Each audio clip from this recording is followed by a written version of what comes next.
thanks to the leaders of this initiative for really getting out the gate so early among a lot of cities across the country. And I'm just going to share a few thoughts with you, and then we'll keep the program moving.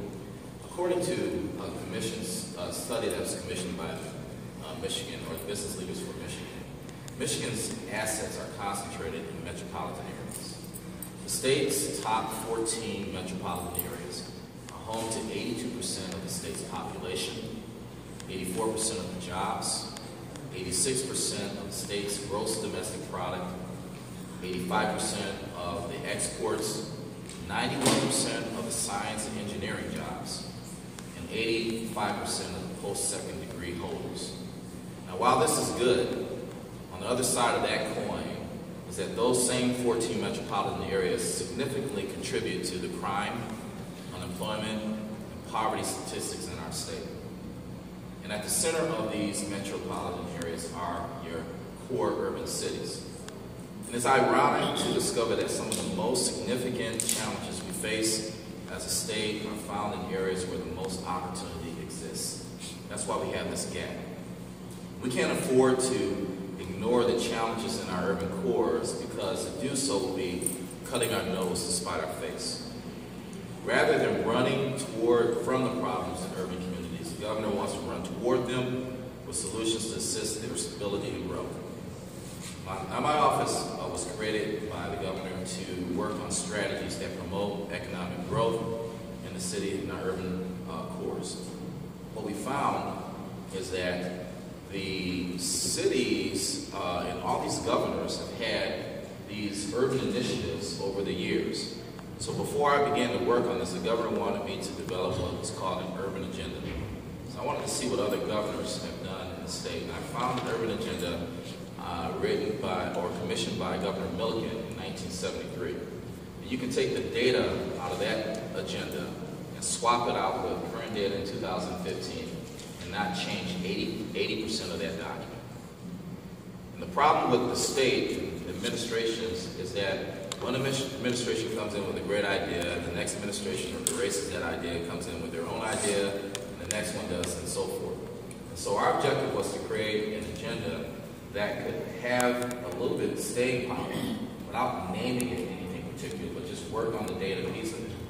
So what we did, we gathered about 300 to 400 individuals from around the state, in 4 areas of the state, Detroit, we did Grand Rapids, Kalamazoo, Flint, and we invited some ideas coming off the ground, which resulted in an agenda that has 12 focus areas with 160 indicators, of which 60 of those indicators are primary indicators. And what we found is that we could actually influence state government if we embed those indicators in the departments. This document is not going to exist as a document that's going to sit on the shelf. This thing is already active because those indicators are being incorporated in the department. So anytime we want to reassemble the data and to define what's happening in our urban communities, we can. And what we found is that these agendas basically have overlapping, or the focus areas have overlapping indicators. So while we're focusing on third grade reading attainment as an objective, it's different. When I work a lot in the city of Detroit, there's a community called Osborne. Osborne is a community that is the 48205 zip code area.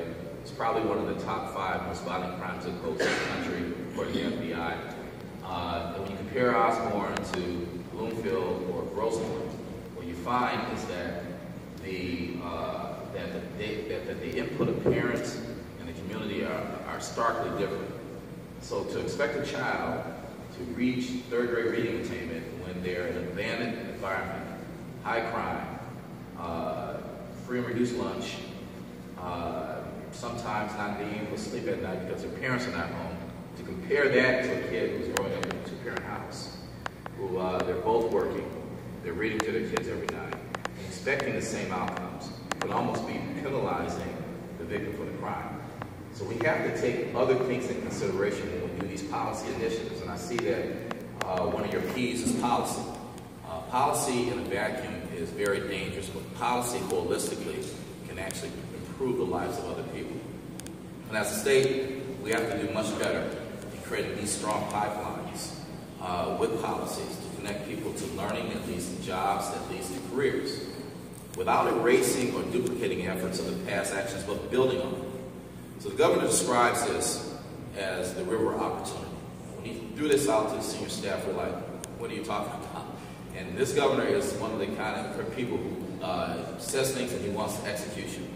So the river opportunity is a new way of structuring government that, in his mind, puts people first with the goal of helping all Michigan residents to succeed, no matter what stage of life they're in. And this will require tremendous collaboration and cooperation to create an effective and efficient and accountable government that serves people better.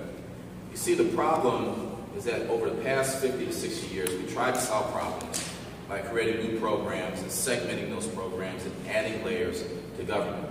Each program focuses on a finite segment of someone's life without looking holistically at the person in their whole life and understanding what's holding them back from succeeding.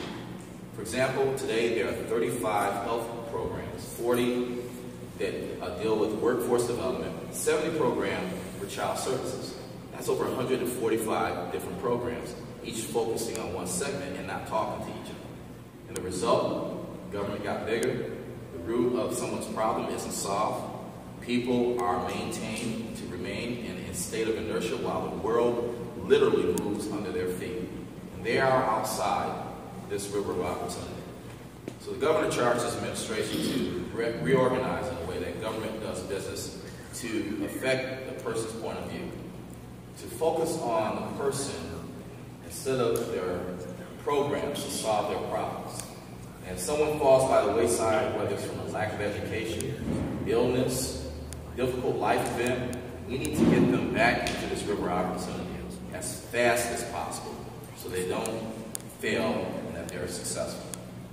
This won't be about creating new programs. It will be about efficient, effective, accountable government that collaborates on a scale never seen in our state before.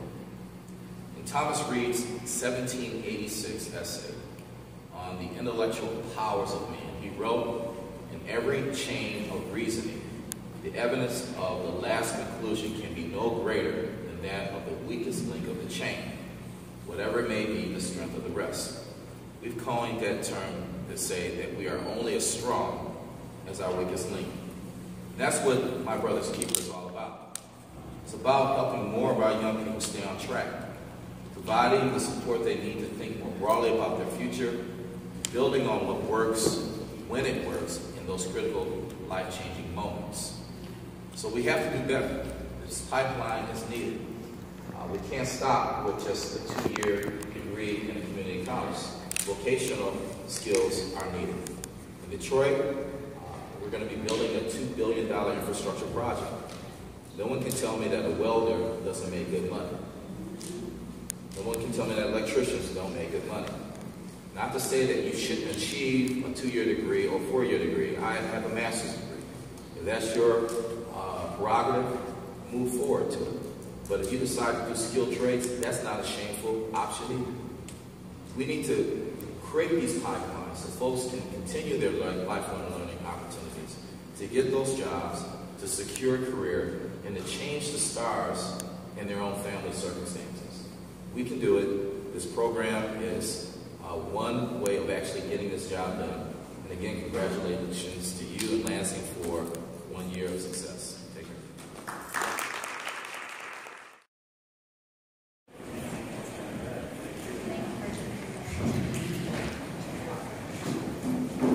What about it? You ready to join the movement?